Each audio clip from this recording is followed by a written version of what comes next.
You are listening to Leaders and Legends, a podcast produced by Veteran Strategies and featuring conversations with fascinating and impactful men and women who have shaped our world, our communities, and our history.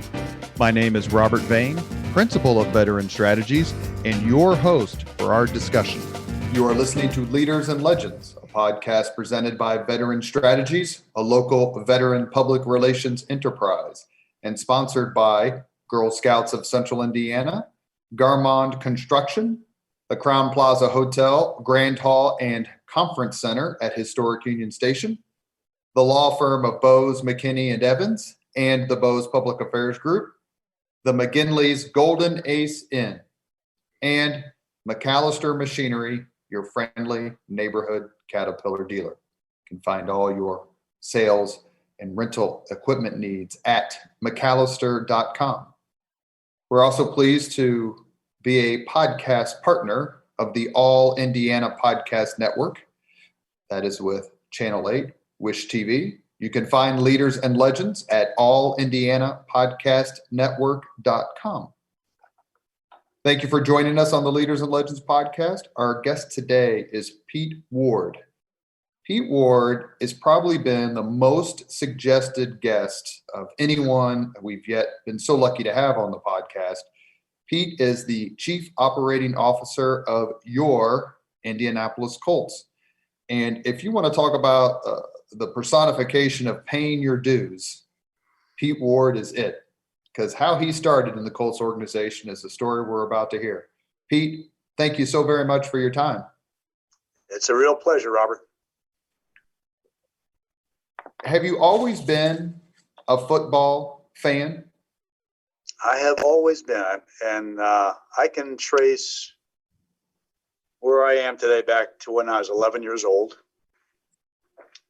We lived in California, and my favorite team was the Dallas Cowboys, and they had their training camp in Thousand Oaks, and my parents took me there to visit. And, of course, I wanted to be a player. This is in 1968, and but I also noticed the people who weren't playing or coaching, the ball boys and the guy that was taking the players over to do the camera interviews, and that just always fascinated me. And as I grew older, I started looking into colleges which offered some sort of a degree in sports administration, and there was only one back then. It was Ohio University. So when I ended up going to school, and it turned out I went to school out east, and I was able to create my own major, which was sports management, and then that kind of was the first time I really started in my career really. Yeah, go ahead. Do you remember the first football game you saw on TV? I do. It was first pro football game was November of 1967. It was in Kezar Stadium in San Francisco. And just by coincidence, it was the Niners hosting the Baltimore Colts. Who'd you root for? I rooted for the Niners. I hated the Colts. Kezar Stadium. It was Johnny Unitas. It was, Raymond Berry, I think that was might have been his last active game, Raymond Berry, Lenny Moore, and the Colts are a great team, and they won, of course. That stadium's famous for being featured in the movie Dirty Harry. Absolutely. That's my favorite scene in the movie. How did you make sports a vocation? And we're going to talk more about your childhood, talk more how you got there. But you mentioned it a few seconds ago about being a kind of creating your own sports major. Now, almost every school has sports management, that sort of thing. But at what point did you realize I want sports to be my vocation, how I feed my family? Honestly, Robert, you go back to when I was 11 years old, I wanted to do what I'm doing now. And it sounds a little bit weird, but I'm being honest with you. And, I had, along the way, I had a few other interests that I kind of, thought about, but this was always on my mind. And when I went to college and found out I could create a major that kind of was geared to sports management, sports business, I jumped at it. And that was what helped me get my internship with the Baltimore Colts back in 1981. And that's exactly what I was going to ask you. Did you feel like that particular major, that self-crafted major, gave you a leg up? Because no one else could probably say, hey, this is on my resume. It certainly helped. I don't know if the curriculum really helped me all that much in what I do today, but it certainly showed that I was dedicated. And back then, when I went to the Colts, I went to the Colts second. I went to the Redskins first because they were 2 miles from my parents' home in Northern Virginia, and asked them if I could volunteer that summer. As I was on Christmas break, and they said no. Baltimore was the next closest place, and they said yes. So it was called, I was a volunteership, really. It wasn't really an internship, and it didn't pay anything. I don't know that they paid much attention to labor laws as much as they do today, but that was really how I got my foot in the door.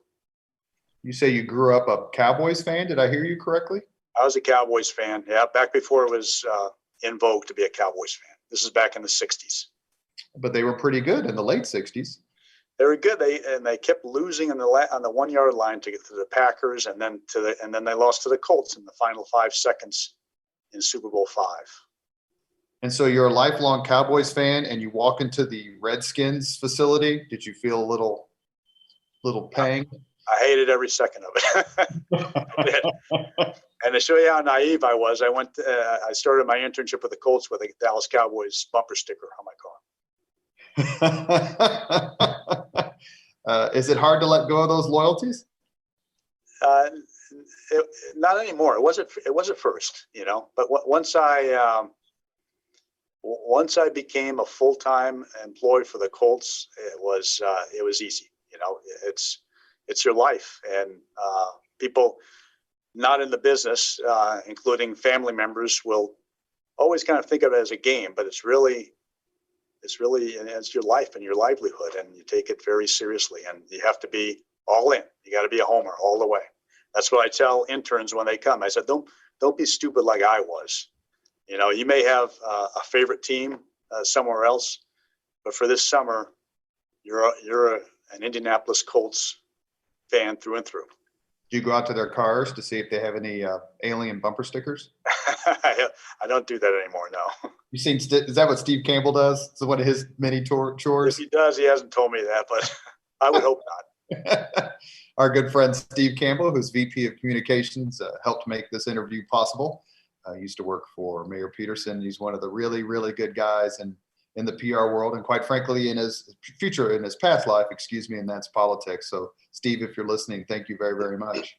You mentioned he's a great asset to us. He's a wonderful man, for sure.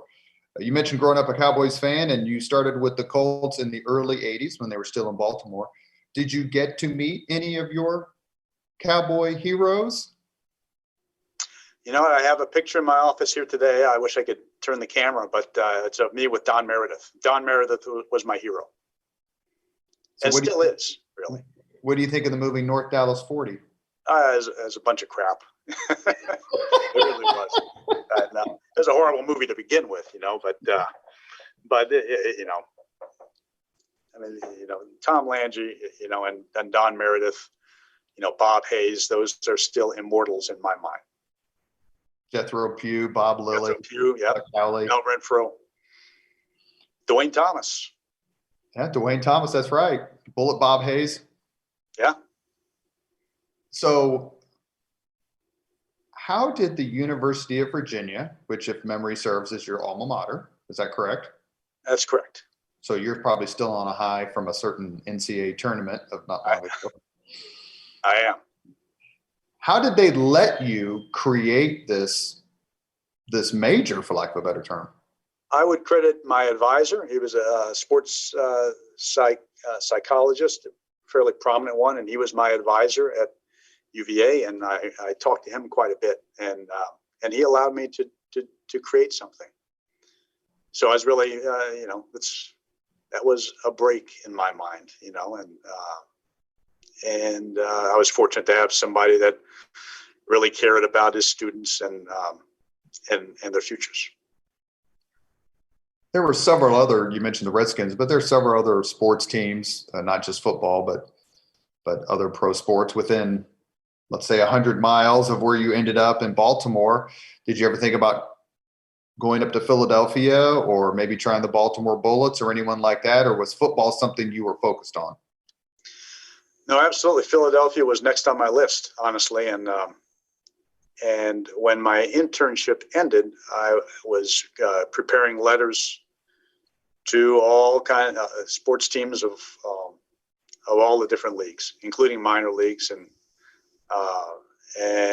you know, I continued to go up to Baltimore and help out, you know, free of charge, just hang around the office when I had spare time, a weekend or during spring break. You know, I was in my final semester at UVA, and I graduated, and I didn't have a job, so I went up and was just hanging out and helping out. And you know, somebody quit, the lowest rung on the ladder, resigned.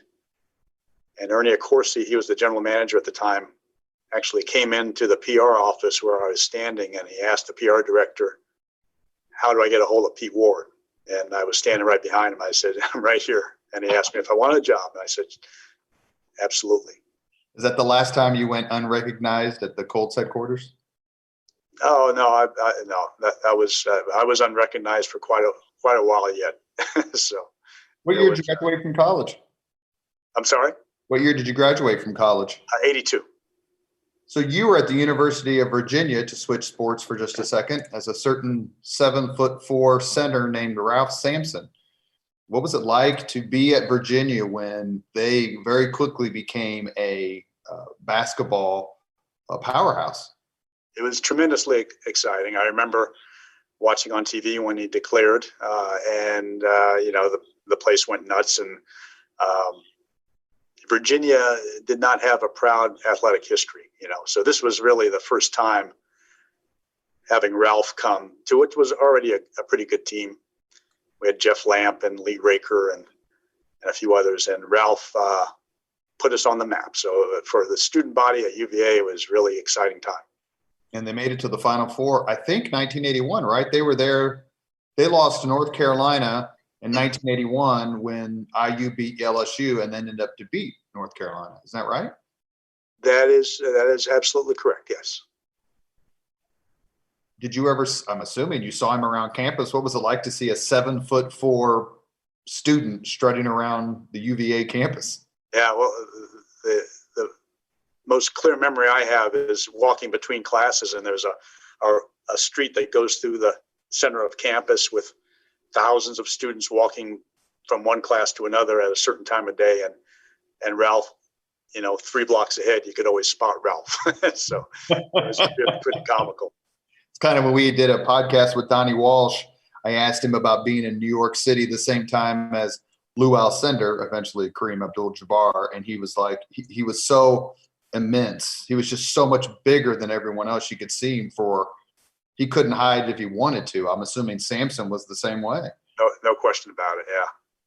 Then in 1984, Virginia makes it to the Final Four again after beating IU in the Elite Eight after IU beats North Carolina. Have you followed Virginia sports and Virginia basketball? And they recently won the national championship. And do you get back there much for games? Just guessing it's an amazing atmosphere. It's a great atmosphere, you know, like a lot of colleges. And I don't get back there very often, unfortunately. Wonderful memories, and I follow them. It was really, an awesome time when they, 2 years ago when they won the Final Four. But unfortunately, I don't have the time to get back there very often. And I have, a family now and other places to go when I have that free time. So, but I'm there in spirit. You graduated from UVA in 1982 and went to work immediately, if memory serves, for the Baltimore Colts. You were a Cowboys fan growing up. The Colts had beaten the Cowboys in Super Bowl V. You walked to the Redskins first, their arch enemy, and ended up in Baltimore. It's been so long ago, you forget that in 1982, Baltimore was only 12 years away from having won a Super Bowl. with I think Bubba Smith and Unitas and Mike Curtis and that group of folks. Yet you kind of, based on everything I've ever heard and read, you walked into a situation in Baltimore where the city and the team and the team's owner were not getting along. Can you talk to the Leaders and Legends podcast audience a little bit about your memories and your perception of why there was so much conflict? Sure. So it was certainly an antagonistic relationship between, our owner Bob Ursay and the city of Baltimore. He had made overtones about moving, at one point in the mid '70s, and but he was playing in a stadium that was falling apart.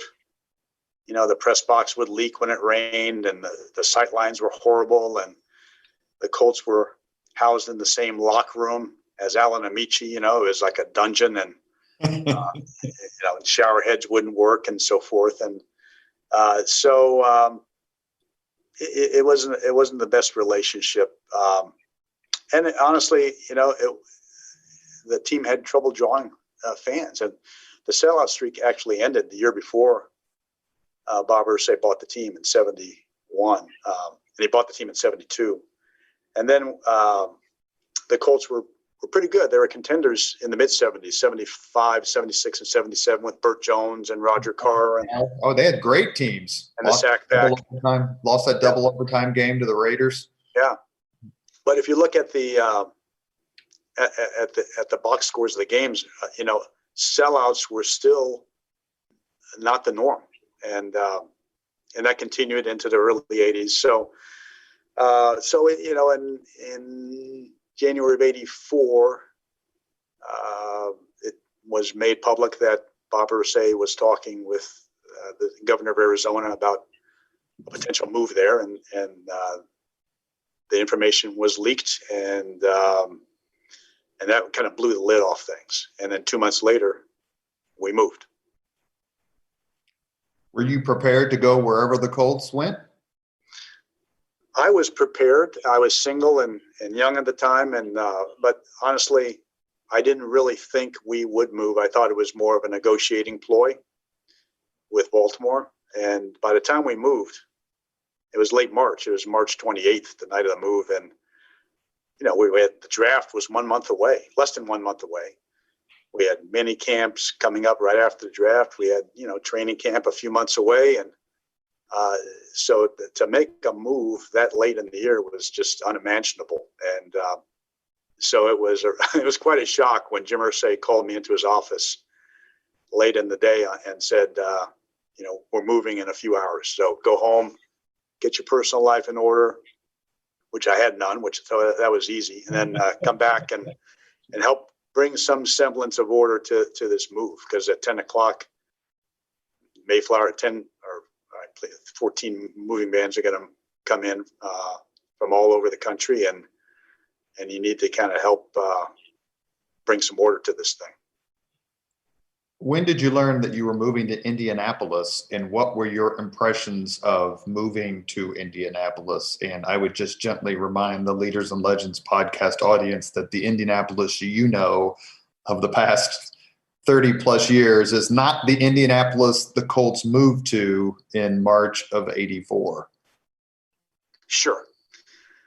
Well, first of all, moving in itself was mixed emotions, the proud history in Baltimore, the friends that I had working with the Colts there. Not everybody was invited to make that move. So it was really an emotional time. As a young person, it was also very exciting. And because I had no strings, holding me back to the East Coast, and going someplace for a fresh start in a less hostile environment was really exciting to me. I'll be honest with you, at the time, Arizona was much more appealing to me. The thought of going to Phoenix was really appealing to me. But Indianapolis had this brand new stadium, the Hoosier Dome, and a very enthusiastic, fan base waiting for us. And so it was, it was an exciting time, but one of very mixed emotions. Well, the Hoosier Dome must have seemed like the Taj Mahal compared to Municipal Stadium in Baltimore. What were your feelings? We heard a great story. We did a podcast with a man who I think is the most underrated leader and actuator of things happening, and that's former Senior Deputy Mayor David Frick. Sure. Imprint is all over this city in more ways than I could ever count. He's a marvelous man. He was a terrific podcast guest. He said one of the things that impressed Irsay was, and he said this wasn't planned, was the fact that in the old Hoosier Dome, the RCA Dome eventually, the seats on the lower level were Colts blue. And terrific coincidence, yes. It was a state-of-the-art stadium back then. To have a dome stadium to begin with was rare, and to have suites, which we didn't have suites in Baltimore. To have suites and this brand new colorful AstroTurf, and to have a jumbo screen, albeit it was only in one end of the stadium, and compared to today's jumbotrons, it was archaic and pretty really primitive. But that was all state of the art back then, and so that added to the appeal for me. It was just a time that was very, was full of adrenaline and exhausting to remember, because we were basically starting from scratch. Aside from having our players and coaches signed, we were starting a franchise from scratch. When we moved in to this abandoned elementary school on the northeast side, we didn't know what our address was. We didn't have stationery. We didn't have a copier. We didn't have phones. We didn't have anybody to answer phones. And all this with the draft right around the corner. So it was, I don't know how to explain it. I wouldn't want to go through it a second time. but it was exciting at the same time. You mentioned the draft in '84 and having to prepare for it, but the Colts were kind of really the lead story in professional football, other than the Super Bowl winner 2 years in a row. At the time that you were walking into the Redskins, they had just come off a Super Bowl win. But in 1983, the Colts had the number one pick in the draft. John Elway basically forced a trade with another team, turned out to be Denver. So both in 83 and then your move in 84, the Colts were at the top of the NFL and, let's say, media consciousness. How do you think the Colts handled that as an organization? And what was it like for you as basically a young kid right out of college to see this almost baptism by fire year after year? Well, honestly, it was a valuable. It was very valuable in terms of an education, right? And Ernie Accorsi, the man who hired me, always said, if you're going to be with a team, be on a very good one or a very bad one. If you're with the bad one, you'll learn a lot faster. And we made some really momentous faux pas back during that time. The Elway trade was one. When we came to Indianapolis, the mindset of Mr. Irsay and honestly of the entire league was we're the NFL and people will come and fans will come. But man, if we had just put a little bit of investment into community relations and marketing, those were great opportunities that we left on the table back then, and we didn't have the staff to do that. So I was, along with Jim Irsay, who was a young guy, who's the youngest general manager maybe in league history. We're just trying to keep our heads above water back then, and I wish we had handled a few things differently when we first arrived in Indianapolis. But you arrived to Indianapolis. I remember, obviously, came in March of '84, which I would have been, no offense, Pete, I'm not that much younger. I mean, again, I'm a little bit younger than you, but it's not like it's 50 years. I would have been a sophomore in high school at Howe on the east side. And I just remember the city you couldn't, it was more of a situation where you simply couldn't believe that an NFL team was in Indianapolis. Like you can't be serious. We have an NFL team, and the NFL was probably not the leading sport in the country back in the early 80s. I would say probably baseball was. It was still in much of its heyday. Obviously, that's flipped now. I think the NFL is almost the rock, paper, and scissors of American sports life. But how do you feel about looking back and the folks in Indianapolis and Indiana, the Hoosiers, how they welcomed you and adopted the Colts as their own team? It's just an amazing community, and back then and still is today. And you mentioned Dave Frick. He was really emblematic of the community, and the welcome we received was incredible. It's such a unique. I always tell people outside of Indianapolis that it's a small town, and even though it's a big city, it feels like a small town in many good ways. And but honestly, Robert, the honeymoon didn't last very long, because by 1986, we started the year 0-13, and the honeymoon had ended. And I think if we had, invested a little bit more in relationships with our clients and the community, that maybe wouldn't have happened so quickly.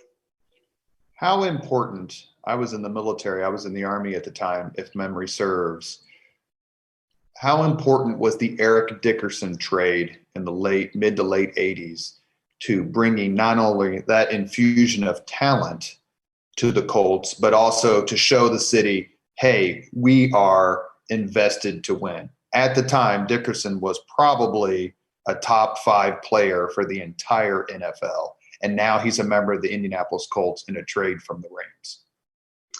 It's very significant. And Jim Irsay, I remember Jim telling me that this is going to put Indianapolis football on the map for the first time. And it did. And I remember I picked up Eric at the airport, and we're driving to the complex, and we had WIBC on. I can't remember who the morning host was, but it was on a Saturday. And it was, all about the trade and how this was the most significant story in Indianapolis sports history. And it was very exciting at the time. Eric made us an instant contender. And I got the sense from, reading interviews with Dickerson at the time, he just wanted to be embraced and wanted to be loved and appreciated, and by a team. And could you say there's almost a parallel relationship between the Colts and the city? The Colts wanted to be embraced by Indianapolis. They wanted to prove that they were willing to spend what it took to be a winner, to be a contender. I mean, the Pacers really weren't that great at the time, if I recall. But IU basketball was terrific, having won the national championship in 87. Notre Dame wins the national championship in football in 88. And that trade, it seemed, put the Colts in that echelon that we didn't just come here for a stadium. We came here to win and be a part of the community. I think that's true. Remember, Robert, before we moved to Indy, this was a town that followed the Bears and the Packers to the Bengals to some extent. We were a novelty when we came here. And, the Dickerson thing, everybody here, had watched Eric Dickerson and other teams play for years and years. And this was bringing what had been, viewed and absorbed by our local fan base here. It brought it home to Indianapolis. And 1 year later, we're playing on Monday Night Football for the first time in Indy. And that was, again, one of the most significant sporting events, ever to hit our city. It was everything that we've watched for years, the big time coming home to Indy. And so it was a fun time, and to have a team that went to the playoffs and was competitive and won was a big step forward for growing our fan base in Indy. Was that the Halloween game? That was a Halloween game in 1988 where they passed out the masks of Dan Deerdorf and all the Monday Night Football. Yeah. That is so Indianapolis. Only Indianapolis would think of something so absolutely darling like that. Yeah, and there was basically a civic community committee that came together to plan the events of that night, and just like we did for the Super Bowl hosting job or a Final Four or what have you. So it was a big event, and it was the entire community was involved. You are listening to Leaders and Legends, a podcast presented by Veteran Strategies, a local veteran public relations enterprise, and sponsored by Girl Scouts of Central Indiana, Garmond Construction, the Crown Plaza Hotel, Grand Hall and Conference Center at Historic Union Station, the law firm of Bose, McKinney, and Evans, and the Bose Public Affairs Group, the McGinley's Golden Ace Inn, and McAllister Machinery, your friendly neighborhood Caterpillar dealer. Our guest today is Pete Ward, Chief Operating Officer of the Indianapolis Colts. You heard me mention McAllister Machinery. P.E. McAllister was president of the Capital Improvement Board when the Colts moved here in 1984. I know he's a very fond memory for you. And sitting next to PE, listening to him scream about the Colts special teams year after year after year in his 80s and 90s while he's having a beer was certainly a treat. Take a few minutes, please, and maybe mention 3 or 4 folks, and don't feel bad if you can't remember them all, obviously, but maybe 3 or 4 people who you met and got to know in the early years of the Colts being here. Obviously, Hudnut would be one. We mentioned David Frick. I'm sure there are others. How some of the Hoosier leaders and legends you met made your move that much more beneficial? Oh, sure. Bill Hudnut, not a divisive bone in his body. He brought people together and built them up and built the community up. Really special guy, just like Dave Frick and P.E. McAllister, proud of their community and wanting to do the best, for the people here. Larry Conrad was Jim Morris, who is, still on the scene, thankfully, and a big part of everything that goes on in Indianapolis today.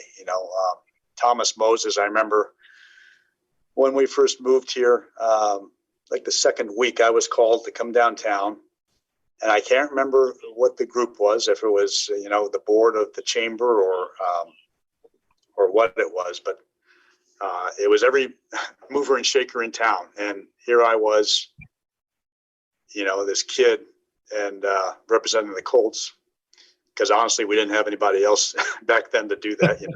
Birthday was busy with other stuff. And they asked me, how can we help the Colts? And back then, players actually worked. They held jobs during the off season. And I said, honestly, you guys are doing so much for us right now.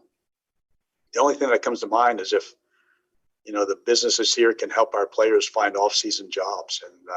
And Thomas Moses really helped out in that regard. It's a different scene now, but those are a few of the people that come to mind. I remember meeting Mark Miles, the first week that I was here, just by, because I was with Jim Irsay at the time, and Mark was a youngster just like me. And that was before the Pan Am Games came to Indy. Who else, pillars of the community like Frank Hancock. Frank Hancock was with Cornelius Printing, and he walked into my office 3 days after the move, and he said, do you guys need a printer? And I said, yes. And I said, we need somebody to print our programs and everything else. And he said, well, I'd like to make a proposal to you. And he made a proposal, and I said, we're with you, as long as you don't screw it up. Game day, we want to have our game programs there. That's probably the most important thing on my mind right now.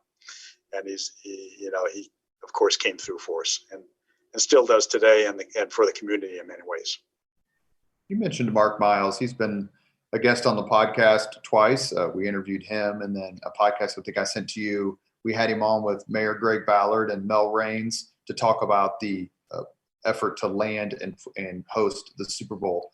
When you look at some of the people you met early on here and how they've risen to influential leadership roles, obviously Jim Morris's contribution to the city is basically immeasurable. But you look at what Mark's doing out at the Speedway, and you look at him as head of the Super Bowl committee, and does it give you an added sense of satisfaction that you see your friends and the people who are such tremendous leaders and have done so well succeed and prosper? There's no question about it. And the common thread to all of them is that they're selfless and put the community first, you know, and Mark is, I don't know how Mark does what he does and has done. You know, I don't know how he has enough time in the day, because I know he has a family and he spends time with them, and he's, you know, it's just an honor to know and to have worked with people like Mark and Allison Millangton. You know, we have so many great people in this community. I'm still waiting to have an affirmative answer. I've asked this on several podcasts and actually at lunches. I want to meet the person who's told Allison Millangton no. You know, there was a time when I wanted to hire her to be our head of sales, you know, with exactly that in mind, you know. I don't think telling Allison no is possible, both because of how amazing she is and just the quality of her work and the content of her being. It's just so typical Indianapolis. I think she and Mark and obviously Morris and a lot of Bill Mays, other people we could mention, who just seem to be the fabric of the city. It's quite frankly one of the reasons I started the podcast, is to talk to people like that, find out why they have contributed and how they've contributed so much to not only the city, but the state and the community at a neighborhood level. Allison Millangton, who was president of the Super Bowl or head of the Super Bowl effort, she seems to personify that as well as anyone. I would totally agree. I had the pleasure of watching her in action on the Super Bowl committee, which I was a part of, and she was just amazing. And you know, that Super Bowl, the hosting job that our city did, was beyond compare. And I still get comments from, you know, national media, people in the league, that that was a memorable Super Bowl because of the job our community did. And of course, it wouldn't have happened without leaders like, you know, Mark and Allison and many, many others. Let's pursue that for a little bit. And then I want to talk about some more about players and games and memories. But the Super Bowl, we put in a bid under Mayor Peterson and we lost, I think, to Dallas. And then Greg Ballard wins in 2007. He decides to, again, pursue it, this time with Mark Miles in charge. How did the Colts participate in that, and what are some of your recollections of that process? Well, number one, Jim Irsay participated financially. It's not cheap. You need a lot of private money to even put a bid in on a Super Bowl, and to host it is even magnified many, many times over. Jim was, to the best of my knowledge, the first NFL owner to contribute what he did to the effort. But it was of course, it was a team effort, but we served as a liaison with the league. We, you know, every team of a host city is heavily involved. You know, our training facility was used for believe it or not, the Patriots to use while they were here in practice. You can't see the video on these podcasts, but I'll just relate to the audience that Pete took a deep breath. Yeah, but working with the league on ticket allocations and distribution and usage of the suites, and you know, and then having me as part of the committee, you know, which, you know, was, you're involved with almost, you know, almost everything. So we were heavily involved, but by all means, Mark and Allison were doing the heavy lifting. And it's a city decision, right? So the host city decides to go for it, but I would imagine that there's got to be some working in concert. If Mr. Irsay didn't want to bother with it, then that would influence the city's decision, I'm assuming. It's a city event. It's a city effort. The team does not benefit in any way from hosting a Super Bowl. The other, important factor was Jim Irsay and the Colts had to really campaign with other owners to get this done.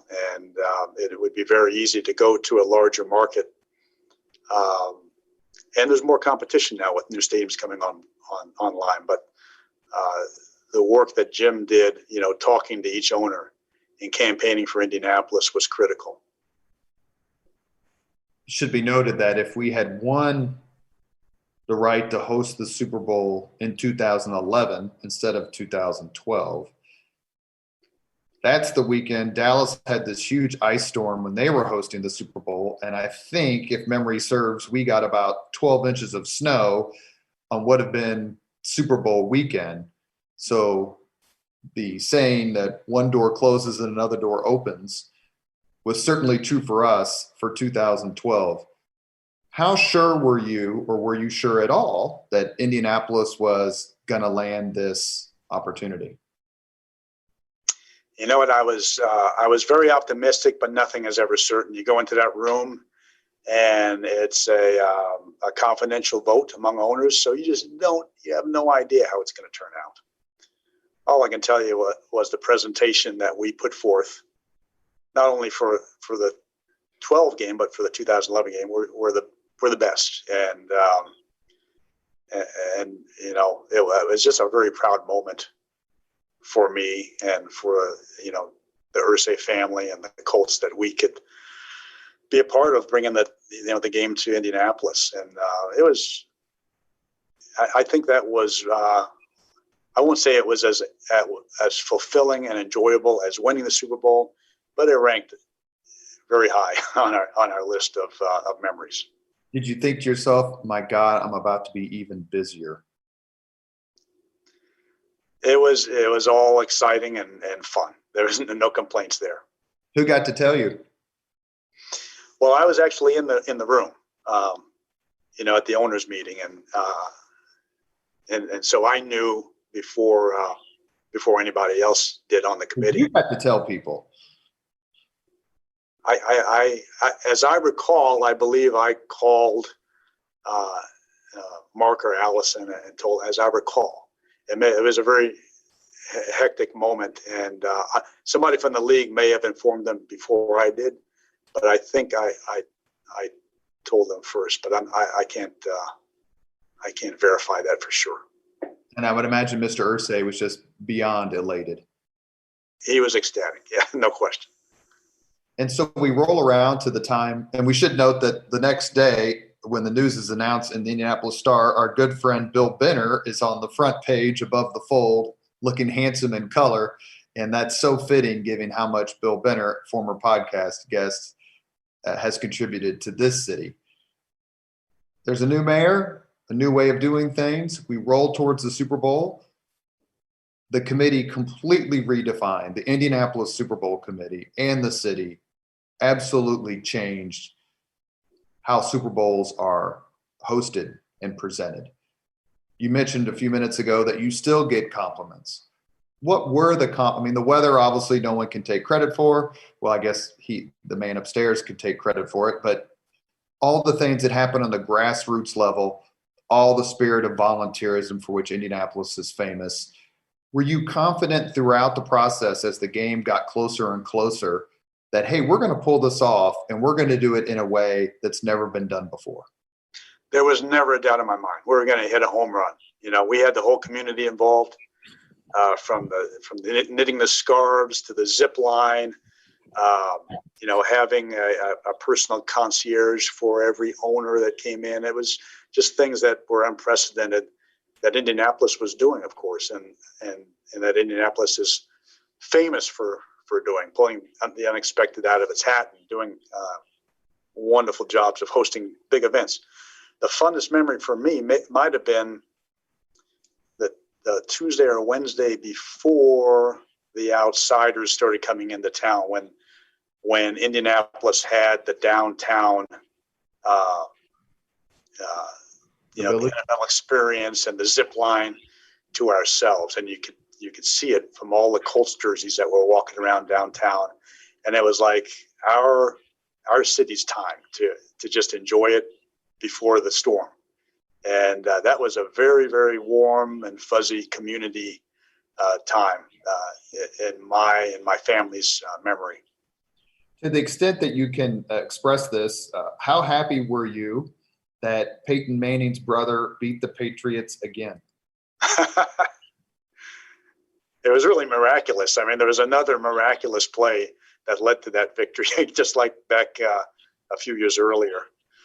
We were happy for the Manning. We're always happy for the Manning family anytime they achieve success, So it was just kind of ironic that, and with all due respect to the Patriots, they were the evil empire to us back then, and so I think a lot of our fans enjoyed the outcome. How fun is it to have a nemesis like that, and how much different Indianapolis was? You can feel the sports impact on a city when Gene Cady and Bob Knight were coaching at their respective colleges.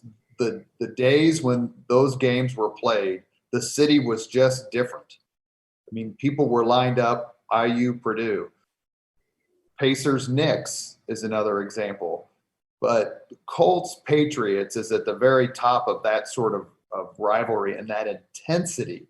How much different were those games inside the Colts organization and the days leading up to those games? Were they different, or was it like, okay, we're playing Buffalo or we're playing New Orleans? You know what? They were different. And, a rivalry like that is so important to your game, to the world of sports and to our league, to our fans. When you can have a rivalry like that, something that can really bond your community in hatred for another team, it's a good thing for the community and for the home team. When we won the 2006 AFC Championship game, it was Hollywood and drama at its finest. Just all the pieces that went into that victory. We were playing our rivals. They had our number. We're down 21-3 at one point. We're on national TV. It's at night, and our crowd is the most jacked up and loud in the history of our franchise. And for us to come back and win in that fashion was just, I can't think of another event that has impacted our community instantly like that, with strangers hugging each other, and Democrats and Republicans hugging each other, and people, literally dancing in the streets and neighborhoods around the city. And now, if we hadn't won the Super Bowl, that game wouldn't have been as impactful. The fact that it was really a package deal, in terms of the momentous games for me in my career. It was a package deal. I would say that victory over the Patriots ranks number one. But if we didn't win the Super Bowl, it wouldn't have been as impactful for me.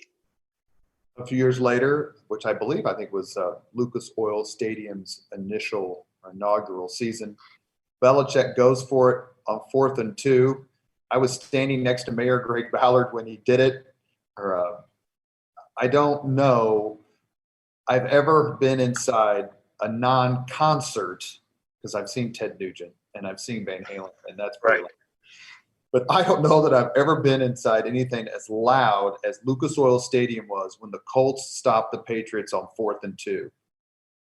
From an organization standpoint, I'm sure it's amazing because everyone's happy. But from a fan standpoint, you mentioned earlier in the podcast about being a homer. How great does that make you feel that the team you work for and have worked for decades has that sort of impact on the field with terrific players, great citizens who do the right thing, and then they go and leave it all on the field, and in this case, come out victorious. Well, that's why anybody is a football fan, and as a fan, I was elated, as somebody whose livelihood depends on this franchise. It was, I can't describe it in words, but going back, it was actually 2009, that game. And yeah, that's right. And it was just as dramatic and just as Hollywood perfect as the AFC Championship game, because you had the evil Bill Belichick going for it 4th and 2, and it was an amazing comeback to begin with, because we were out of it with 5 minutes left, and for Peyton to bring us back again, and for that dramatic play to happen, and then it went down to the final seconds with an incredible catch by Reggie Wayne. And again, it was on Sunday Night Football. The whole world is watching. The crowd is just as loud. I would probably say, Robert, though, that the Patriots' final drive in the championship game was louder, but I won't be picky. Well, I wasn't at that game, and my son, who's now a sophomore at Purdue, is still upset with me that I didn't take him to the Colts-Patriots game on that Sunday night because he had school the next day. So, Andrew, if you're listening, the COO of the Colts is a parent. He hopefully can understand my decision. I'm going to throw some names out here real quick. We have just a few minutes left before we get to the 5 questions. And if you just want to kind of throw off some quick thoughts about some folks, and I'm just going to try to do it rapid fire because we've had a lot of really cool people come through this city wearing the horseshoe. Marshall Faulk. Marshall Faulk, incredible talent. I wish he could have been here for his prime, but it didn't work out that way. But he's in the Ring of Honor, and we'll always consider him a Colt. I wish he was with us longer than he was. My fellow East Sider, graduate of Warren Central, graduated the same year, actually. I went to Howe, he went to Warren. Jeff George. Jeff George, another amazing talent. Again, it didn't work out, as either, the Colts or he had planned. I know he did well with other teams moving on, with a rocket arm and just, an incredible athlete. Bob Sanders. Bob Sanders, man. He probably would have been in the Hall of Fame had the injuries not cut his career short. We're debating whether or not he should go in the Hall of Fame. I'm sorry, the Colts Ring of Honor. He didn't play all that many games for us, but when he was in the game and he was healthy, he was a dominating player and a great guy. I'm going to preface this with, I'm not sure that anyone has made such an impact on his city that he didn't grow up in as Peyton Manning did. Of course, Reggie Miller obviously too, but as Peyton Manning did for the Colts. What was it like to know that this young fellow was going to come play for your Colts? And what can you tell us about Peyton Manning that perhaps we don't know yet? Well, to begin with, when you have a number 1 pick and it's a quarterback, nothing is ever guaranteed, as history will tell you. Nothing was ever guaranteed. And we had people saying you should have, taken the other guy, Right. And I remember the preseason game that very first year. We lost, and there were some fans the next day that were calling and saying, I knew you shouldn't have picked Manning. You never won a championship in college. You can't win with them. Blah blah blah blah. And that's typical in our business. But imagine taken Ryan Leaf, Pete. It's just, no offense to Mr. Leaf, but oh my God, could you just have imagined how different everything would have been? Well, Bobby Beathard was considered the greatest talent evaluator in the NFL history at the time, and he still was. But just to show you that no guarantees, he traded up to get Ryan Leaf, and a lot of people said Ryan Leaf is the guy you should take because he's got that edge to him. he's a bad boy, and all you got to do is win. And man, we're just fortunate that Bill Polian and Jim Irsay saw what Peyton was and what he could be, and it was a time that I hope, but I'm not sure that it can ever happen again anywhere, because you didn't want to miss a single offensive play, because you never knew what was going to happen. And it was just really beautiful to watch that man play football and watch his strategy and see how intelligent he was, catching the other team off guard and fooling them constantly. It was just a joy. He's a fascinating guy, very likable. I still get texts from him out of the blue and calls and pictures of his kids or whatever. And he's such a great example of someone who was laser focused on his craft.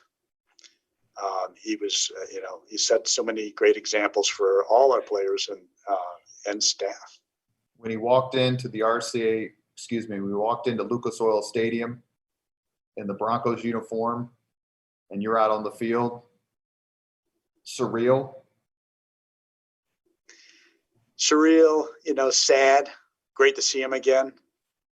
We had this wonderful tribute for him that we played over on the big screen pregame, and I know he liked that and enjoyed that. I remember him getting sacked by Robert Mathis at a strip sack in his own end zone. I remember him walking to his bench and he's watching the replay, and he's got this little grin that comes across his face. There's Robert doing his thing, but he's, obviously very still involved with the community. Dwight Freeney, dominant Hall of Fame material. Again, another guy who was laser focused on his craft. When Dwight would come out of the game or go back into the game, he would walk slower, than my grandma, conserving energy, everything, he had everything down to a fine line, and did everything possible, his diet, his conditioning, to make himself the best player he could be. And he was, again, a joy to watch him unleash on quarterbacks. Last one. And it's interesting too, because a lot of people forget this connection because he's so prominent with other teams.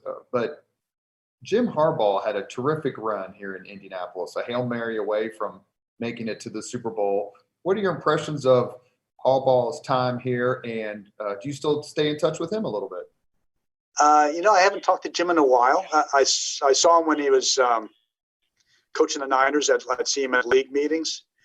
I haven't talked to him since he's been at Michigan. But again, another guy who you just admire for their work ethic and his competitiveness. That's the thing that struck me about Jim. A great leader, and he was just so scrappy. Never gave up. I remember that final drive at Pittsburgh in the championship game in January of '96, and there's blood dripping from his hand, and he's driving us down the field. And that was emblematic of Jim Harbaugh. We played a Monday night game in 1996 against the Miami Dolphins, and we were undefeated at the time, and there was a fumble and there was a massive pileup, and it took the officials literally 4 or 5 minutes to unpile everybody. And here was Jim Harbaugh coming up out of the pile, holding the ball high. That was Jim Harbaugh in a nutshell. Leaving aside the loss to the Saints in the Super Bowl, a game I attended, and I remember at the start of the fourth quarter, I think the Colts were winning. Is that correct? At the start of the fourth quarter? Or it was very close. Very close. We may have been tied. Mayor Ballard texted me and said, if the Colts win, we're flying back on their team plane, so get down here as soon as possible. And I have to confess, I've never rooted for any team to win anything as hard as my entire life as I rooted for the Colts to win that game so that I could fly back on the team plane with the Indianapolis Colts. Obviously a terrible loss to go through. But I wanted to ask you, other than that, could you think of one or two games that the Colts lost that just took you the longest to get over? Because I would imagine sometimes in your business, you have to take a never too high, never too low approach. Like you just can't get so despondent that you can't focus on the next thing. But are there one or two losses that kind of lingered for a little bit longer? AFC Championship game at Pittsburgh, January of '96. The last 3 minutes we had, or maybe 4, we were leading. We had 3 opportunities to put the game away. And I don't know if you want me to go into detail, but that one, and then of course the drop Hail Mary at the end could have won it also. That team that we had with Harbaugh leading us, we had guys like Siragusa and Tony Bennett. I really think that if we had gotten past the Steelers, we would have won the Super Bowl that year. The second one is also against Pittsburgh. That's the one I was thinking of. Huh? That's the one I was thinking of. Go ahead. Playoffs in the RCA Dome, January of '96. Of '06 after the '05 season. We had such a great team. We're undefeated for the first 13 games and for first 14 games. Sorry. And we had we just it's one of those games that you just can't explain. And that one, I wish we had back because I think the result would have been different 9 times out of 10, and we would have won the Super Bowl that year too. So those two are really those are 2 that you never get over. When is Bettis that's the Bettis fumble game at the goal line? That is, yes. Yep. Give me 2 or 3 words very quickly about Coach Dungy. Greatest communicator I ever known. Rarely raised his voice, but every word commanded respect. We end all podcasts with the same 5 questions to our guests, and we have Mr. Pete Ward on from the Indianapolis Colts. He is the COO. Pete, are you ready? I'm ready. What was maybe we already know, but what was your first job? I was cutting grass and watering plants for a neighbor at 9 years old. What was your first concert? Eric Burden and the Animals, Monterey Fairgrounds in Monterey, California, and I was in the 4th grade. You must have had some kick-ass parents. And the opening act was an unknown named Frank Zappa. Oh, you're kidding me. Did he have the Mothers with him, or was he just Frank? It was the Mothers of Invention was the opening act. If you could suggest any book for someone to read, which book would you recommend? Oh, boy. I would say the Death and Life of Dith Pran, and it's about a photographer for the New York Times during the Cambodian Revolution when the Khmer Rouge came into town. It's an amazing story of survival. Number 4, if you could witness any event in history, be there in person as it happens, which event would you choose? VE Day, 1945. Victory in Europe. Last one. If you could have dinner with anyone living today, 2 hours off the record, whom would you choose? Wow, there's so many to choose from. Living, did you say living or dead? Living today. Living today. Oh, gosh. I'm trying to think of a sports figure. But they're all dead, But I'm gonna go out on a limb right now and say Monty Moore, the play-by-play announcer for the Oakland A's back in their heyday of the late '60s and early '70s. That sounds pretty shallow, but that's the first one that comes to mind. And I know you're on limited time. I would have loved to have chatted with Joe Nuxall as a Reds fan growing up in the early to mid '70s. No, exactly right.